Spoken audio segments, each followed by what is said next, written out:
Hello student, welcome back to my YouTube channel. जैसे कि आप सभी को पता है सीटेट एग्ज़ाम जल्द ही आने वाला है, तो यहाँ पे हम सीटेट का प्रीवियस ईयर पेपर लेके आए हैं।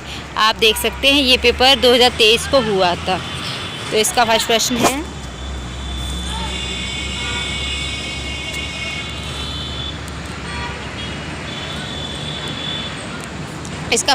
बायोगैस के अनुसार संज्ञानात्मक विकास को सुगम बनाने में शिक्षक की क्या भूमिका है?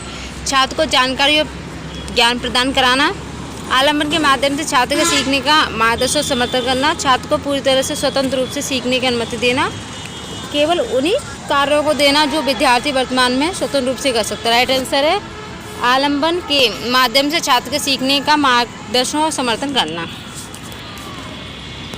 नेक्स्ट प्रश्न, किशोरावस्था के बारे में निम्नलिखित में से कौन सा कथन सही नहीं है? किशोरावस्था एक सामाजिक रचना है। किशोरावस्था को आमतौर पर यौवन को शुरू करने के लिए माना जाता है। यह एक ऐसी प्रक्रिया है जो यौन परिपक्वता और पुनरुत्पादन की क्षमता की ओर ले जाती है। किशोरावस्था बचपन और वयस्कता के बीच विकासात्मक संक्रमण है, जिसमें शारीरिक, संज्ञानात्मक और मनोसामाजिक परिवर्तन होते हैं। विभिन्न संस्कृतियों के बच्चे एक समान तरीके से किशोरावस्था में प्रवेश करते हैं और इसे अनुभव करते हैं। तो यहाँ पे जो नहीं है वो राइट आंसर है यहाँ पे 4। बाकी ये सभी किशोरावस्था के बारे में सही हैं। नेक्स्ट प्रश्न, सुजाता नृत्य प्रतियोगिता में केवल इसलिए उत्सुकता से भाग लेती है क्योंकि वह नगद का प्रथम पुरस्कार जीतने में रुचि रखती है। सुजाता आंतरिक रूप से प्रेरित है, बाहरी रूप से प्रेरित है, महारत उन्मुख शिक्षार्थी है, असफलता परिहार विद्यार्थी है। राइट आंसर है बाहरी रूप से प्रेरित है।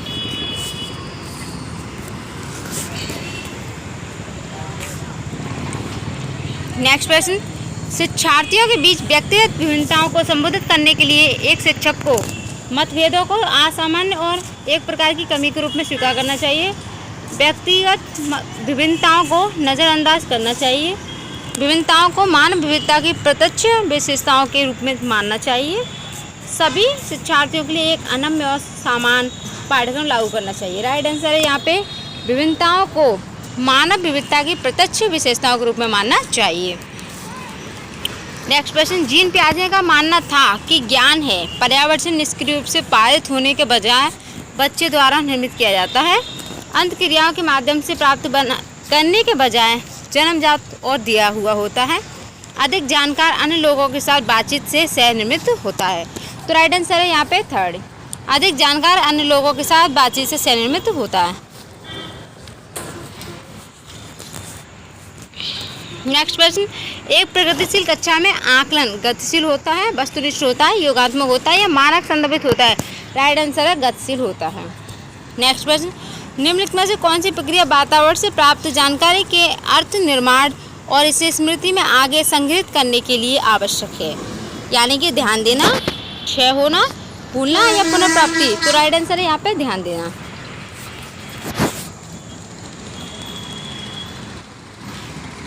नेक्स्ट प्रश्न, निम्नलिखित में से कौन सा एक ऐसे प्रश्न का उदाहरण है जिसमें छात्रों को जानकारी का विश्लेषण करने की आवश्यकता होती है?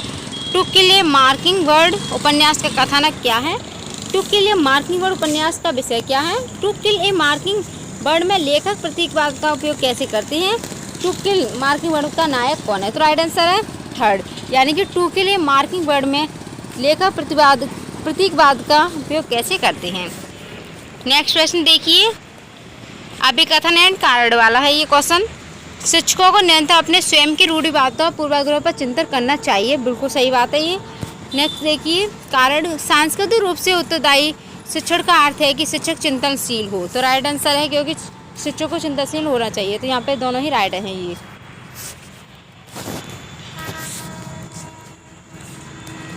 नेक्स्ट प्रश्न, कोहलबर्ग के नैतिक विकास के सिद्धांत की कैरल गिलिगन की आलोचना का केंद्रीय तर्क है। ये प्रश्न हर बार सीटेट के एग्जाम में पूछा जाता है। इसको घुमा फिरा के थोड़ा इसको एग्जाम में पूछ लेते हैं।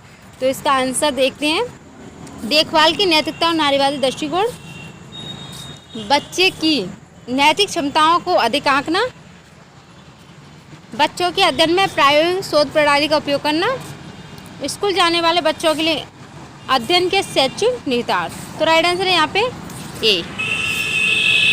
नेक्स्ट प्रश्न, अभिकथन एंड कारण वाला। वास्तविक जीवन की समस्या और मूर्त अनुभवों से सीखने से बच्चों को अद्यतन और जानकारी प्राप्त करने के लिए कई रास्ते मिलते हैं। कारण विकास अपेक्षाकृत व्यवस्थित अनुक्रमिक है। तो यहाँ पर राइट आंसर है, ये दोनों ही सही हैं और ए आर की सही व्याख्या करता है।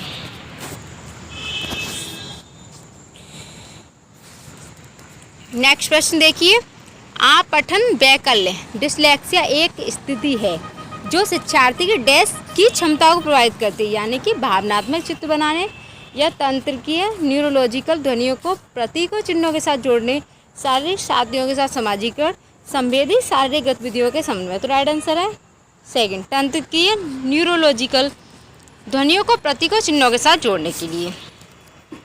नेक्स्ट प्रश्न, एक माध्यमिक स्कूल शिक्षक छात्रों को संकल्पना और वास्तविक दुनिया के अनुप्रयोगों के बीच संबंध बनाने में मदद करके सार्थक सीखने को सक्षम बनाना चाहता है। निम्नलिखित में से कौन सी गतिविधि एक उपयुक्त शैक्षणिक रणनीति होगी? यहाँ पे हमें देखना है राइट आंसर कौन सा हो सकता है। छात्रों को नियम और परिभाषा याद करने को दें, विद्यार्थियों से बहुविकल्पीय प्रश्नों वाली कार्यपत्र पूरी करने को कहें, विद्यार्थियों को उद्दीपक प्रतिक्रिया अनुबंधन की विधि द्वारा सीखने को कहें, या छात्रों को छोटे समूह में वर्तमान मुद्दे पर शोध करने दें और अपने निष्कर्ष कक्षा में प्रस्तुत करें। तो यहाँ पर राइट आंसर होगा 4 राइट है, बाकी ये तीनों गलत हैं। नेक्स्ट प्रश्न, कोहलबर्ग के नैतिक विकास की किस अवस्था में बच्चों का तर्क कानून की नैतिकता के इर्द गिर्द घूमता है? पूर्व पारंपरिक नैतिकता, विषम नैतिकता या स्वायत्त नैतिकता? राइट आंसर है यहाँ पे पारंपरिक नैतिकता।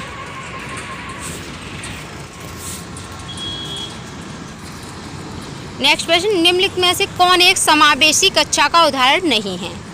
विविध दृष्टिकोणों का समावेश, उचित समावेशन का पालन, विभेदित निर्देश देना, प्रतिस्पर्धी लोकाचार को प्रोत्साहित करना। राइट आंसर है प्रतिस्पर्धी लोकाचार को प्रोत्साहित करना। हमें यहाँ पे आंसर बच्चे के अकॉर्डिंग देना होता है, ना कि टीचर के अकॉर्डिंग। नेक्स्ट प्रश्न देखिए, रचनात्मक मूल्यांकन के लिए कार्य की प्रकृति को दर्शाते पोर्टफोलियो एक प्रभावी प्रणाली है क्योंकि वे मूल्यांकन की प्रक्रिया में छात्रों को शामिल करते हैं। वे व्यक्तिगत छात्रों की प्रकृति में अंतर्दृष्टि प्रदान करते हैं। वे मुख्य रूप से अंतिम उत्पाद की प्रस्तुति पर ध्यान केंद्रित करते हैं। वे छात्र के अधिगम के ठोस सबूत पेश करते हैं। तो राइट आंसर यहाँ पे ए बी डी राइट है, ना कि अंतिम उत्पाद की प्रस्तुति पर ध्यान देते हैं। यहाँ पे ये गलत है, बाकी ये सभी सही हैं। नेक्स्ट प्रश्न, निम्नलिखित में से कौन सा एक महारत लक्ष्य अभिविन्यास का वर्णन करता है? दूसरों के साथ प्रतिस्पर्धा करने के लिए एक निश्चित स्तर के प्रदर्शन को प्राप्त करने पर ध्यान देना, किसी कार्य के लिए अपनी कौशल और समझ को सुधारने पर बल देना, बाहरी पुरस्कार प्राप्त करने के लिए उच्च ग्रेड प्राप्त करने पर ध्यान देना, अपमान के डर से असफलता का सजा से बचने पर ध्यान देना। तो राइट आंसर यहाँ पे होगा किसी कार्य के लिए अपनी कौशल या समझ को सुधारने पर ध्यान देना। Second is right. नेक्स्ट प्रश्न, निम्नलिखित में से कौन प्रगतिशील शिक्षा में शिक्षक की भूमिका का अच्छा वर्णन करता है? शिक्षक कक्षा में ज्ञान और प्राधिकार का प्राथमिक स्रोत है। शिक्षक बच्चों को प्रयोग करने के लिए विविध सामग्री प्रदान करता है और आवश्यकता पड़ने पर आलम्बन प्रदान करता है, यानी कि स्कैफोल्डिंग। आलम्बन का यहाँ पे मतलब क्या है? स्कैफोल्डिंग से। शिक्षक पाठ्यचर्या मानकों पर कड़ाई से पालन सुनिश्चित करने के लिए जिम्मेदार है। शिक्षक बच्चों को स्वतंत्र रूप से सीखने देता है और उनके सीखने में हस्तक्षेप नहीं करता। राइट आंसर यहाँ पे सेकंड।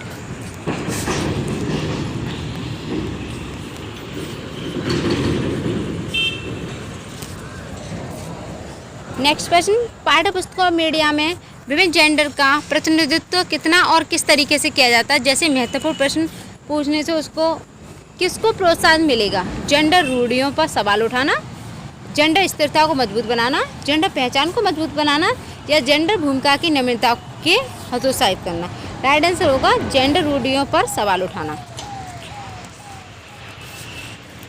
नेक्स्ट प्रश्न, जीन पियाजे के अनुसार चिन्हों के लिए चिन्हों का प्रयोग करने की क्षमता, जैसे कि अक्षर एक्स को अज्ञात अंक के लिए मानने की क्षमता, डैश के दौरान विकसित होती है और विद्यार्थियों को डैश सीखने में सक्षम बनाती है। राइट आंसर यहाँ पे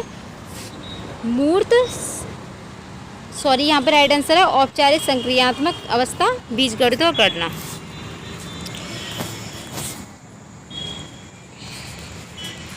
नेक्स्ट प्रश्न, आलोक निम्नलिखित व्यवहार दिखाता है। पढ़ते समय सिर को अजीब स्थिति में पकड़ना, आँख को बार बार मूंदना और रगड़ना, आँखों की लाली, सूजन, अक्षर पहचान में भ्रमित करना। यह किसके संभावित लक्षण हो सकते हैं? दृष्टि संबंधी समस्याएं, स्वलीनता, विकार, भाषा की समझ की समस्या, संचार संबंधी समस्या। क्योंकि यहाँ पे बताया गया आँख को बार बार रगड़ रहा है तो दृष्टि संबंधी समस्या हो सकती है। राइट आंसर यहाँ पे ए है। नेक्स्ट प्रश्न, एक समावेशी कक्षा में सीखने के लक्ष्यों, शैक्षणिक रणनीतियों के साथ साथ आकलन में अनुकूलन किया जाना चाहिए। समावेशन का दर्शन शैक्षणिक दृष्टिकोण और मूल्यांकन के माध्यम से सभी व्यक्ति मतभेदों को समाप्त करने की वकालत करता है। सही विकल्प चुनें। तो ए और आर दोनों सही है। ए आर की सही व्याख्या करता है, या फिर आर, ए और आर दोनों सही है लेकिन ए आर की सही व्याख्या नहीं करता है। ए सही है लेकिन आर गलत है। तो यहाँ पर राइट आंसर है ए सही है और आर गलत है, क्योंकि आर कह रहा है समावेशन का दर्शन शैक्षणिक दृष्टिकोण मूल्यांकन के माध्यम से सभी व्यक्तिगत मतभेदों को समाप्त करने की वकालत करता है। नेक्स्ट प्रश्न, लेव वाइगोत्स्की के अनुसार बच्चे के साथ अंतःक्रिया के अनुभव से लाभान्वित होते हैं और उन कार्यों को कर पाते हैं जो उनके समीप दूराभिमुख विकास के क्षेत्र के डैश हैं। तो अधिक जानकार, अन्य और अंदर। ए इज राइट आंसर। नेक्स्ट प्रश्न, एक शिक्षिका ने नोटिस किया कि उसका एक छात्र अत्यधिक विचलित है। उसे कक्षा के दौरान ध्यान देने में परेशानी होती है। निम्नलिखित में से कौन सी रणनीति छात्र को केंद्रित रहने में मदद करने के लिए एक प्रभावी रणनीति होगी? छात्र को कक्षा के दौरान बार बार कार्य करने के लिए देना, छात्र को सख्ती से अपना अवधि बढ़ाने के लिए कहना, स्वयं नियमन और समय प्रबंधन के लिए छात्र को टाइमर देना, माता पिता को बुलाकर छात्र के खिलाफ सख्त अनुशासन कार्रवाई करना। तो सख्त तो यहाँ पे कुछ भी करना ही नहीं है बच्चे के साथ। तो राइट आंसर होगा स्वयं नियमन और समय प्रबंधन के लिए छात्र को टाइमर देना। नेक्स्ट प्रश्न, अभिकथन एंड कारण वाला। छात्रों के अच्छा प्रदर्शन और स्कूल में बने रहने की अधिक संभावना है यदि उनको अपने स्कूल से भावनात्मक लगाव है और वे मानते हैं कि उनका होना मायने रखता है। कारण कहता है भावनाएं सीखने में महत्वपूर्ण भूमिका निभाती है। राइट आंसर है ए और आर दोनों सही है। ए आर की सही व्याख्या करता है। नेक्स्ट प्रश्न, निम्नलिखित में से कौन सा संरचनावादी अधिगम सिद्धांत का मूल सिद्धांत है? शिक्षकों के छात्रों को प्रत्यक्ष निर्देश और स्पष्ट मार्गदर्शन प्रदान करना। अधिगम तब होता है जब छात्रों को शिक्षकों से सही उत्तर और प्रतिपुष्टि मिलती है। छात्र अपने पर्यावरण के साथ सक्रिय संलग्नता के माध्यम से अपने ज्ञान का निर्माण करते हैं। अधिगम मुख्य रूप से एक निष्क्रिय प्रक्रिया है जिसमें सूचना प्राप्त करना और याद करना शामिल है। राइट आंसर यहाँ पे थर्ड। नेक्स्ट प्रश्न, अभिकथन।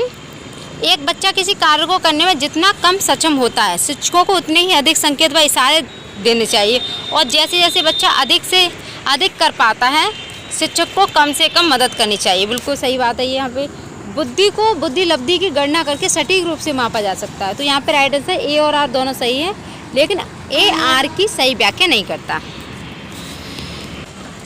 नेक्स्ट प्रश्न, निम्नलिखित में से कौन सा समाजीकरण की प्रक्रिया की विशेषताएं हैं? यह एक रेखीय प्रक्रिया है, यह एक जटिल प्रक्रिया है, यह एक बहुआयामी प्रक्रिया है, यह विभिन्न संस्कृतियों में विशेष रूप से होती है। तो राइट आंसर है बी एंड सी।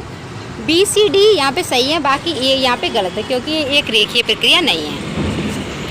कथन, वह कोई उद्देश्यात्मक निश्चित क्षण नहीं होता जब कोई बच्चा मध्य बाल्यावस्था या किशोरावस्था में प्रवेश करता है। कारण, विकास प्रकृति में निरंतर होता रहता है। तो यहाँ पर राइट आंसर है ए और आर दोनों सही है, लेकिन ए आर की सही व्याख्या नहीं करता। नेक्स्ट प्रश्न और लास्ट प्रश्न देखिए। एक प्रारंभिक विद्यालय का शिक्षक छात्र के शैक्षणिक आत्म संप्रत्यय के विकास को दृढ़ता से प्रभावित कर सकता है। तो यहाँ पे राइट आंसर छात्रों में स्वायत्तता और पहल को पुरस्कृत करता।